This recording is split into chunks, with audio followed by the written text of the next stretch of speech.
Charlie Parsons for Boxing Social in association with William Hill and Empire Fight Store.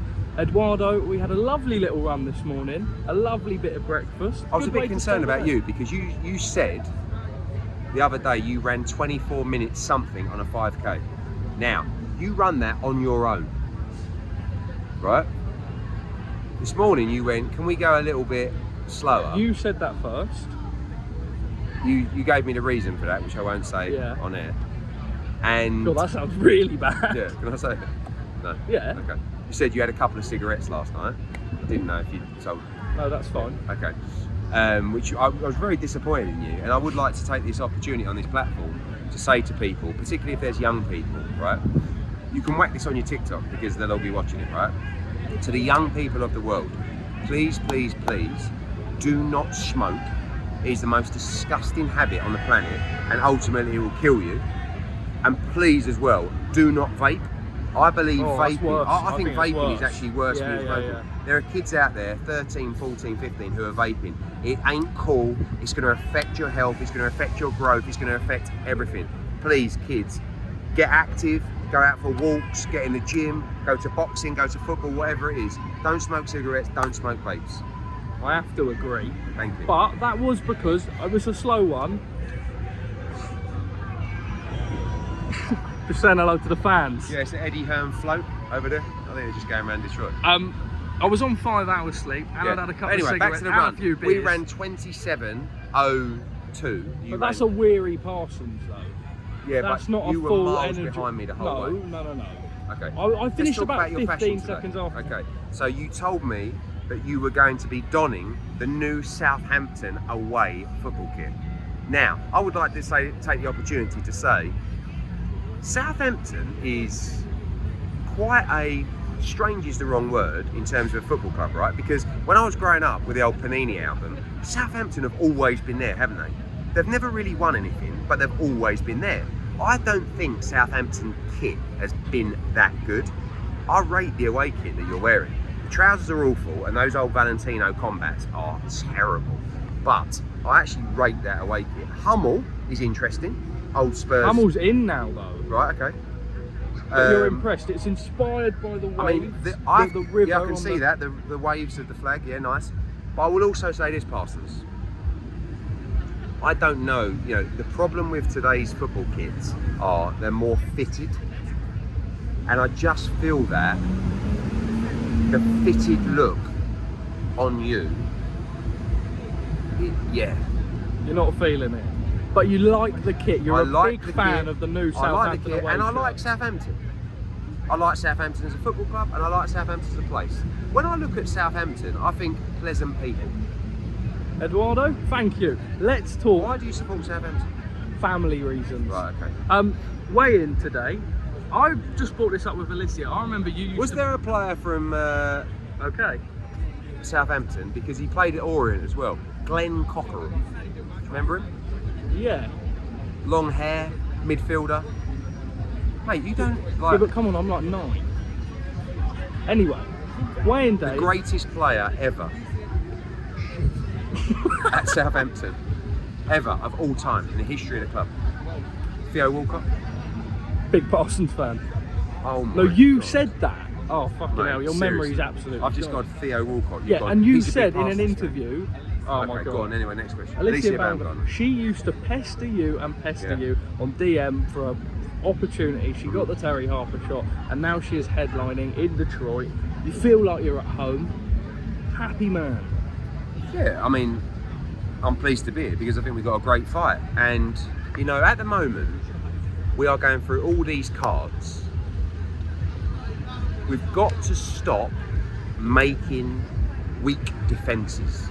Right, and this is a great fight, a great defence. Leonardo 2's already beaten Alicia Baumgardner. She's tough as nails. I promise you, you tune in on Saturday night, I guarantee you can play this back I guarantee you a great fight in the main event. Styles make fights, competitive fight, 2 girls coming to win, former world champion, current undisputed world champion. It's a really good fight. Throw that in with old Isaac Munez against Jermaine Franklin is going to be a right tear up, and the professional debut of Andy Cruz, which I know you're now a big fan. He's a big Parsons fan as well. I think it's a good night of boxing. I think it's going to be packed out in there. It's going to be lively. The atmosphere is going to be great, and looking forward to it. AJ White 2. Firstly, do you want to talk about the 2 additions to the we want to make as many heavyweight fights as we can, and 2 very different heavyweight fights added as the first 2 fights announced for that card. First, the fight that has massive implications on the world heavyweight scene, the mandatory challenger for the world title, Filip Hrgovic, fighting Australia's Wardley-McKean. Dempsey's got a massive chance to just steal that mandatory position. We know 100% now that after Usyk Dubois, the winner of that fight will get ordered straight away to fight as the mandatory next, with no exceptions. And it's a massive fight, and so is Johnny Fisher against Harry Armstrong. It's a dangerous fight for the Southern Area title. Johnny moving to 10 rounds for the first time. The whole O2 is going to be erupting for him. He's got a small allocation of tickets, nowhere near what he wanted, but that O2 arena is going to be lively. Armstrong's 6'6", he's got fast hands. It's a good fight. So 2 big heavyweight fights, of course, accompanied by a fantastic main event and another 5 or 6 fights to be announced as well. Are you able to give us any clue on Derek Chisora's opponent? Not really. I mean, you were standing right next to Cole when he was pushing me on that. I think that every opponent that's been mentioned so far, not knowing where Derek Chisora is at the moment in terms of his career, are all losable fights. So it's going to be a proper fight. But that's been the story his whole career, right? Yeah, it is. But I don't think he'd want anything different, to be honest. Is Felix Cash versus Amo Williams going to land on that card as well? No. What? So Fabio Wardley? Possibly. Still? Possibly, but he may headline his own card in early September. David Adeleye? No, that's been called. He will fight first, and then we'll do the Adeleye fight after. Okay. Do you believe that you will land that fight in the first bid? I know that you've spoke to George Warren. Fabio Wardley against David Adeleye, great fight. And you will 100% see that fight. Fabio's in. I don't know Adeleye. I believe he's in as well. I've spoke to George Warren. We will make them an offer. They will make us an offer. We probably won't agree, and it will go to purse bids. And it'll be a huge purse bid, and they're going to make a lot of money. Eddie, moving forward schedule-wise, you've got a 3-week hiatus now, and then you're going to go slap bang into it. Yeah. Regis Prograis, where does he fit in the mix with this? Have you got any clarity on the Devin-Haney situation? Regis Prograis against Devin-Haney. Taylor against Cameron rematch, Leewood against Josh Warrington, Berlanga against Munguia, Edwards against Martinez, which is obviously signed. These are all fights that we have to schedule into the back 6 months, plus Caldina, plus Jack Catterall in a big fight as well, plus Fabio Wardley. I mean, there's loads to do, and we're getting there nicely. One of those fights that I mentioned got completely signed off yesterday, and every fight now we need to contract, we need to make the governing bodies aware, we need to get them over the line. But we've got big plans for this 6 months, and we're going for it. And there's a lot of great fights, and the job is to finish this week, have a couple of days downtime, and then just go into big announcement stages of doing press conferences all around the country. And I think on AJ Fight Week to do one sort of special one-off event would bring everyone together to just showcase the whole schedule as well. So a lot of work to do, but very excited. Just on that Felix Cash Ammo fight, where does that fit into the schedule? I don't know. I mean, Felix Cash has moved now, trainers. Were you surprised? Yeah, quite, but you know, he's had an up and down few months and years, so he wasn't ready to fight Amo Williams. Amo Williams is going to be in a big fight. Looks like could be September 2nd or the 9th. Could be in Houston as well, which would be great for him. Not against Felix Cash. No. So we'll have to see. Is that chapter? I feel like when I spoke to Amo, I think Amo needs to move on. Yeah, Amo's been consistent. He's not pulled out of fights. He's always been ready, and he needs really, I think, to move on now. And you know, we have had approach as well for Felix Cash to fight the world middleweight Janabek. So we'd be up for that fight as well. So we're talking to You think he would take that fight? I believe so, with the right notice, yeah.